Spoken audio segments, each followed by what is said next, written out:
आपने नाज़रीन को बताया कि रावलपिंडी, जहलम और अटक में दफा 144 नाफिज करने का इकदाम लाहौर हाई कोर्ट में चैलेंज कर दिया गया है। इससे मजीद बात करेंगे। डॉन न्यूज के नुमाइंदे राना बिलाल हमारे साथ मौजूद हैं।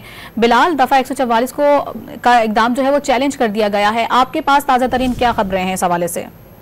जी देखिए, रावलपिंडी, जहलम, अटक समेत पंजाब भर में दफा 144 नाफिज करने के इकदाम को लाहौर हाई कोर्ट में दरखास्त गुजार नजीउल्लाह की जानिब से चैलेंज कर दिया गया है। यह दरखास्त एडवोकेट अजहर सिद्दीक की वसातत से दायर की गई है, जिसमें पंजाब हुकूमत समेत दीगर को फरीक बनाते हुए ये मौक़िफ़ इख्तियार किया गया है कि रावलपिंडी समेत पंजाब भर में दफा 144 नाफिज कर दी गई है। और दरखास्त में यह भी कहा गया है कि तहरीक इंसाफ जब जलसे या जुलूस का ऐलान करती है तो उसके बाद पंजाब हुकूमत की जानिब से 144 की दफा जो है वो नाफिज कर दी जाती है। दरखास्त में ये इस्तदा की गई है कि लाहौर हाई कोर्ट पंजाब में दफा 144 के जो नोटिफिकेशन है उसे मुअत्तल करे और तहरीक इंसाफ को जलसे और जुलूस की इजाजत दी जाए। तो ये दरखास्त लाहौर हाई कोर्ट में दायर हो चुकी है, जिस पर पीर के रोज जो है वो समाअत का इम्कान। बहुत शुक्रिया आपका।